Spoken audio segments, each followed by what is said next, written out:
വെളുത്തുള്ളി അച്ചാർ എങ്ങനെയാണ് തയ്യാറാക്കാൻ നോക്കാം. അതിനായിട്ട് ഞാനിവിടെ 1 കപ്പ് വെളുത്തുള്ളി എടുത്തിട്ടുണ്ട്. ഇത് ചെറിയ സ്ലൈസ് ആയിട്ട് ആണ് എടുത്തിട്ടുള്ളത്. ഇനി ഇതിലേക്ക് ആവശ്യമായിട്ടുള്ള ചേരുവകൾ കടുക്, എള്ളെണ്ണ, കാശ്മീരി മുളക് പൊടി, അല്പം മഞ്ഞൾപ്പൊടി, ഉലുവയും കായവും പൊടിച്ചത്, വിനെഗർ, വേപ്പില, പച്ചമുളക്, ഇഞ്ചി, കടുക്. ഇനി ആവശ്യത്തിന് ഉപ്പ് വേണം. ഇനി നമുക്കിത് എങ്ങനെയാണ് തയ്യാറാക്കാൻ നോക്കാം. നമുക്കൊരു ചട്ടി അടുപ്പത്തേക്ക് വയ്ക്കാം. ചട്ടി ചൂടാകുമ്പോൾ അതിലേക്ക് നമ്മൾ എടുത്തു വച്ചിരിക്കുന്ന കുറച്ച് എണ്ണ ഇതിലേക്ക് ഒഴിച്ചു കൊടുക്കാം.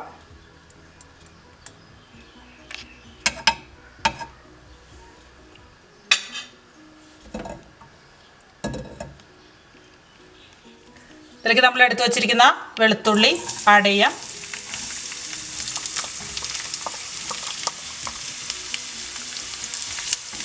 ഇത് ചെറുതായിട്ടൊന്ന് നമുക്കൊന്ന് വഴറ്റി ഇതൊന്ന് വാടുന്ന വരെ ഒന്ന് വഴറ്റി കൊടുക്കാം. ഈ വെളുത്തുള്ളിയുടെ റോ ടേസ്റ്റ് പോകുന്നതിന് വേണ്ടിയിട്ടാണ്. തന്നെയല്ല വെളുത്തുള്ളി അച്ചാറിടുമ്പോൾ പെട്ടെന്ന് വഴന്ന് കിട്ടാനും ഇത് സഹായിക്കും. ഇപ്പം നമ്മുടെ വെളുത്തുള്ളി ഒരുവിധം വഴന്ന് തുടങ്ങിയിട്ടുണ്ട്. അപ്പം നമ്മളൊരു സ്പൂണും കൊണ്ട് ഇങ്ങനെ ഞെക്കി വെക്കുമ്പോൾ ഞങ്ങളുണ്ടെങ്കിൽ നമുക്ക് മനസ്സിലാക്കാം ഇത് ആയിട്ടുണ്ടെന്ന്. അപ്പോൾ നമുക്കിതിന് എണ്ണയിൽ നിന്ന് മാറ്റാം.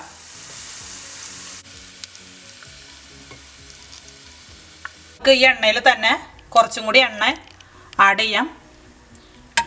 ഇനി ഇതിലേക്ക് നമുക്ക് ഇത് എണ്ണ ചൂടാകുമ്പോൾ കടുകിട്ട് പൊട്ടിക്കാം.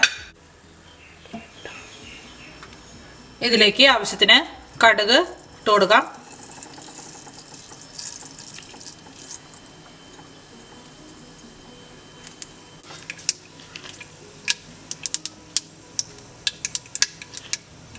ഇതിലേക്ക് 2 വറ്റൽമുളക് ചേർത്ത് കൊടുക്കാം. വറ്റൽമുളക് നിങ്ങൾക്ക് താല്പര്യം ഉണ്ടെങ്കിൽ മാത്രം ചേർത്താൽ മതി.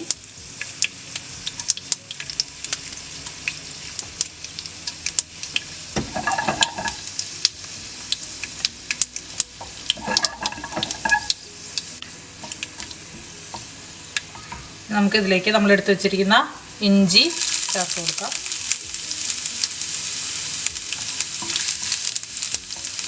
മൂന്ന് നല്ല എരിവുള്ള പച്ചമുളകാണ് ചേർത്തെടുത്തത്.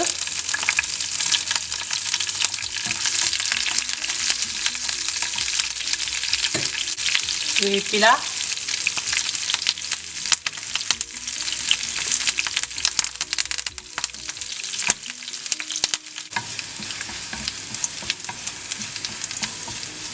ഇഞ്ചിയുടെയൊക്കെ പച്ചക്കുത്ത് മാറുന്ന വരെ നമുക്ക് നന്നായിട്ട് ഇതൊന്ന് വഴറ്റി കൊടുക്കാം. ഞാനൊരു 1/4 സ്പൂൺ മഞ്ഞൾപ്പൊടി ഇതിലേക്ക് ചേർത്ത് കൊടുക്കുന്നുണ്ട്.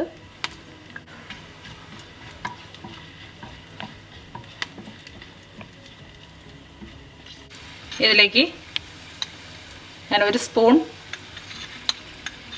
ടീസ്പൂൺ മുളക് പൊടിയാണ് ചേർക്കുന്നത്. കാശ്മീരി മുളക് പൊടിയാണ് ഞാനിവിടെ ഉപയോഗിക്കുന്നത്. കൂടുതൽ എരിവ് വേണമെന്നുള്ളവർക്ക് കൂടുതൽ മുളക് പൊടി ചേർക്കാം. ഇതിലേക്ക് ഉലുവയും കായവും പൊടിച്ചത് 1/2 സ്പൂൺ ഉലുവയും 1/2 സ്പൂൺ കായത്തിൻ്റെ പൊടിയാണ് ഇതിലേക്ക് ചേർക്കുന്നത്. നമുക്ക് അല്പം വിനാഗിരി ചേർത്ത് കൊടുക്കാം.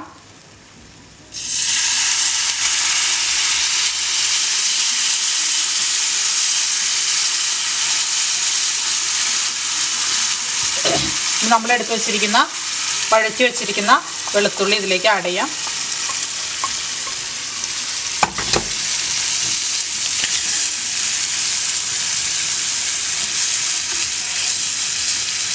നമുക്ക് ഉപ്പ് ചേർത്ത് കൊടുക്കാം.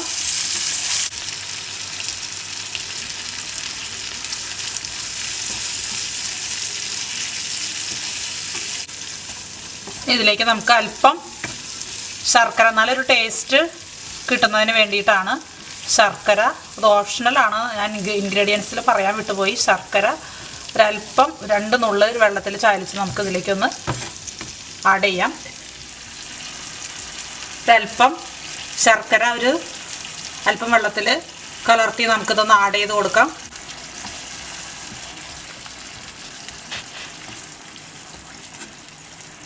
നമുക്കിതൊന്ന് തിളയ്ക്കുന്നവരെ വെയിറ്റ് ചെയ്യാം.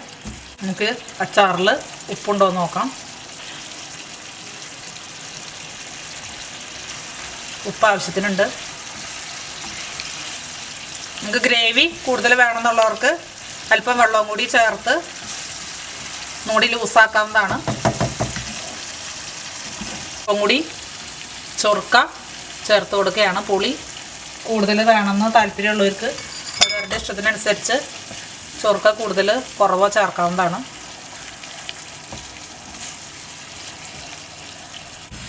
ഇനി ജസ്റ്റ് ഒന്ന് തിളച്ച് കഴിഞ്ഞ് കഴിയുമ്പോൾ നമുക്ക് തീ ഓഫ് ചെയ്ത് വയ്ക്കാം. ഇപ്പോൾ നമ്മുടെ ചൊറുക്കയും ശർക്കര കലക്കിയ വെള്ളവും ചേർത്തിട്ട് നന്നായിട്ട് തിളച്ചിട്ടുണ്ട്. ഇപ്പോൾ നമ്മുടെ അച്ചാർ റെഡി ആയിട്ടുണ്ട്. ഇനി നമുക്ക് തീ ഓഫ് ചെയ്യാം. ഇത് വളരെ സ്വാദിഷ്ടവും എളുപ്പത്തിൽ തയ്യാറാക്കാൻ പറ്റുന്ന അച്ചാറാണ്. നമുക്ക് കടയിൽ നിന്ന് വാങ്ങിക്കാതെ പ്രിസർവേറ്റീവ് ചേർക്കാതെ നല്ല അച്ചാർ എളുപ്പത്തിൽ വീട്ടിൽ തന്നെ തയ്യാറാക്കാം.